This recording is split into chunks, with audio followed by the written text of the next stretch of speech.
a gente precisa, para se sentir mais seguro, e eu costumo fazer, é estruturar o caso. O que é estruturar o caso? Não é só você pensar sobre o caso, não é só você ficar imaginando como você vai atender esse paciente. Não, estruturar o caso é você botar a bunda na sua cadeira e fazer, né, estudar aquela anamnese e avaliar e verificar quais são os pontos que você precisa investigar dentro do processo de psicoterapia. Levantou os pontos que você precisa investigar dentro do processo de psicoterapia.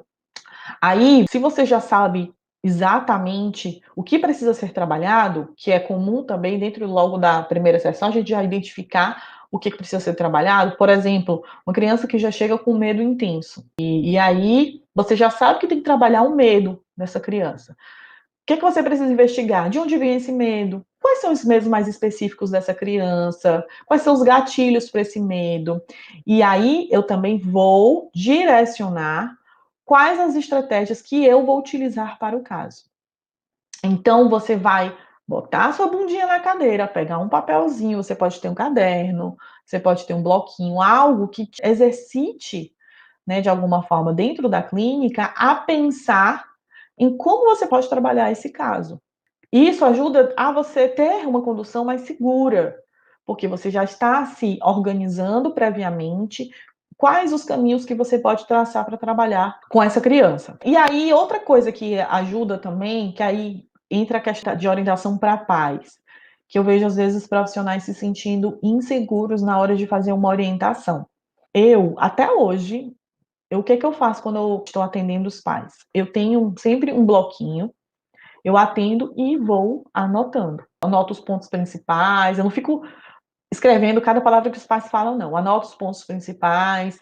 Isso me ajuda a clarear, isso me ajuda a não passar alguma coisa, sabe? E aí, assim, eu vou, na hora de orientar esses pais, eu vou anotando, registrando o que esses pais, os pontos principais, né? A anamnese também, né? Eu vou registrando tudo que esses pais me respondem, e além disso, eu vou anotando as perguntas que eu vou fazendo. No decorrer da orientação de pais, sempre surge alguma dúvida na minha cabeça, eu vou e pergunto, e registro, anoto. Apesar de eu ter uma memória muito boa, de fato, para os meus casos, para os meus pacientes, para as minhas demandas. Eu acho que eu lembro, porque justamente eu tenho esse hábito de escrever, então eu atendo, eu registro essas informações. E aí o que vai acontecendo? Quando eu vou registrando, eu vou vendo ali, claro, um registro organizado para poder também entender o que está acontecendo ali, né? Porque senão vai ficar tudo bagunçado, eu não vou saber nem o que eu estou escrevendo. Esse pai vai falando e as estratégias que vierem na minha cabeça, automaticamente eu já vou anotando também.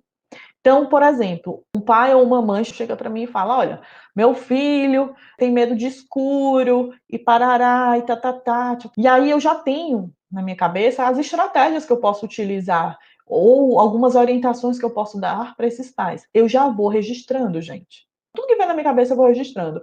Às vezes alguma ideia que veio na minha mente, algum insight que veio na hora, eu registro. Aí eu vou registrando, tá? Ah, cara, mas você não sabe exatamente quais são as estratégias, né? Se essas estratégias vão. Você ainda está escutando esses pais, mas eu vou anotando. Porque no final, eu vou conseguir entender e compreender se aquelas estratégias que vieram na minha mente naquele momento, todas vão funcionar, ou vai funcionar só uma, ou duas, ou eu vou precisar investigar melhor, mas eu sempre anoto, né, tudo que vem na minha cabeça. Porque na hora você vai conseguir dar as orientações. Então, assim, para você se sentir mais seguro na orientação de pais, anote, registre durante os seus atendimentos tudo que você está escutando, as estratégias que vierem na sua mente, né? As coisas que você lembrar sobre aquele assunto que seria interessante você orientar esses pais e explicar os processos da criança para esse pai. Então, tudo isso você vai registrando para no final você orientar. Agora, lembrando, só um parêntese, que quando se trata de orientação para pai, você tem que administrar muito tempo, tá, gente? Porque senão você acaba não direcionando o que precisa ser direcionado, porque você gastou o tempo inteiro, o tempo todo. Então tem que saber também administrar e conduzir aquela sessão. Então, anote, registre, isso vai te dar mais segurança. Estude as estratégias específicas que podem ajudar esses pais antecipadamente. Por exemplo, vamos supor que as demandas principais E é verdade, tem muita demanda sobre autocontrole da criança, crianças que têm muitos comportamentos disruptivos, então demandas de medo é muito comum, demandas de pais que não têm autocontrole, se sentem mal porque não conseguem lidar com a situação, né, com os comportamentos opositores das crianças. Outra coisa que é muito comum, adaptação escolar é muito comum, criança que está num sofrimento muito intenso de adaptação, e aí às vezes procura para uma orientação. E, que é o que mais acontece, né, que é o que os pais têm mais dificuldade, é o dia a dia mesmo. Criança que não coopera com o dia a dia, aquela coisa que os pais falam da desobediência, né, que é a falta de cooperação da criança.